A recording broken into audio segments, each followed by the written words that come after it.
Tomorrow, people around the country will fall silent to remember the lives that have been lost in war and pay tribute to our armed forces. Well, this year, especially poignant, as 5 months ago we were also marking the 80th anniversary of D-Day, celebrating heroes like Percy Chafer, who, at 104 years old, was one of the oldest surviving D-Day veterans. Percy passed away last month, just weeks before his 105th birthday. But before that, he was able to share one final and very special story with our reporter, Jane McCubbin.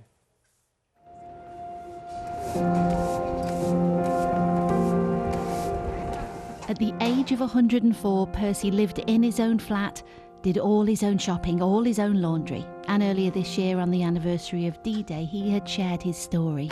I am Percival Frank Edward Chafer, age 104. And still going strong. That was good. Late this summer, I met him one last time to hear another story. Just here? One he and his family hope will encourage other families to share their own stories, to make sure these stories never die. What was his name, Percy? Freddie. His mum was my mum's sister. He was a good husband to my mum, and he was a really good father to me. Freddie was Percy's cousin, and when he told his story to the BBC, Percy's niece realised how little she knew about her own dad. Jacqueline discovered the National Archives held a document with her dad's name, so we took them along to find out more. Oh my God, this is amazing. It's absolutely amazing. All Jacqueline's dad had told her was that he'd been captured during the war. He'd escaped and been recaptured. But she had no idea where that captivity was or what it had been like. Well, it's a card of Fred's registration as a prisoner and where he was held, prisoner of war, finally in Lambsdorff. It gives his prisoner of war number, it gives his army number, and it gives the date that he was actually captured in Libya. I didn't know any of it, and then that's his actual fingerprint there, and I can't believe that. That is amazing. So this is amazing, thank you. Fred and Percy both grew up in London, seeing each other only at Christmas and on birthdays. But when they went to war, they thought they may never meet again. I've actually got this one of the three of you in Cairo. But this photograph was the stuff of legend in Percy's family.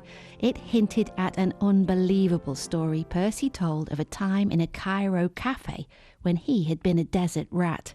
One of my comrades made a remark that there was a man looking at me. Couldn't recognise who he was. And then he walked towards me. And the very words he said to me was, "Are you Percy Chafer?" And so I said, "Yes." And he replied, "I'm your cousin Fred," which really took me aback. That was amazing. That's amazing myself. I thought, well, I've come all this way in here, I've got to meet my cousin Fred in Cairo, all places. Yeah. He said that's the table he thinks he was sitting at when he met my dad. Really? That's probably the table. 2,000 miles from home, the cousins had bumped into each other, thanked their lucky stars, and then went their separate ways. And the next thing I knew was my mum had written to me saying that Freddie was missing. You didn't ever talk to my dad about it as old comrades or anything like No, that? You didn't? I don't know why your dad didn't want to discuss it. Maybe he had a hard time, maybe he had a hard time, we don't know. Can you remember what he was like after he came back after war? He was very quiet, and usually Fred was very bouncy and laughable, have a good laugh, but that had all gone. The thumbprint was made in Stalag 8B on the border of Germany and Poland. That led to another document showing her dad had previously been held in Camp 70 on the east coast of Italy. And that made sense of one gem of a story Fred had chosen to talk about. And that was a story about a pair of gold earrings. Well, one of the things he told me was that him and his mate Steve, they did actually escape from one of the prisoner of war camps, and they disguised themselves as Italian fishermen. They had their ears pierced and probably quite tanned from coming back from Egypt where he was, and they escaped. and then they got captured. He never ever took those earrings out. He wore them his whole life. He was wearing earrings before they were even fashionable. Look carefully and you can see the glint of an earring in this photo taken after the war, when Fred met his wife Sally. And then you were best man at their wedding on the end there. Yeah. They had one child, Jacqueline. The dates on the document suggest Fred may have taken part in the brutal Long March towards the end of the war, when prisoners were made to leave the camps without provisions and walk across war-torn Europe during one of the harshest winters on record. And it answers a lot of questions now, and it's like Percy said, he was very bubbly, he was fun. And that wasn't the dad I knew. The dad I knew was very quiet, very reserved. He died in 1993, and today actually would have been his birthday, and he would have been 104 alongside Percy. So it is a real shame that he's not here with Percy today.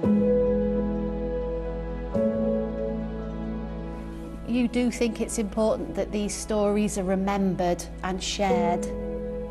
Well, they should be, really. Yeah.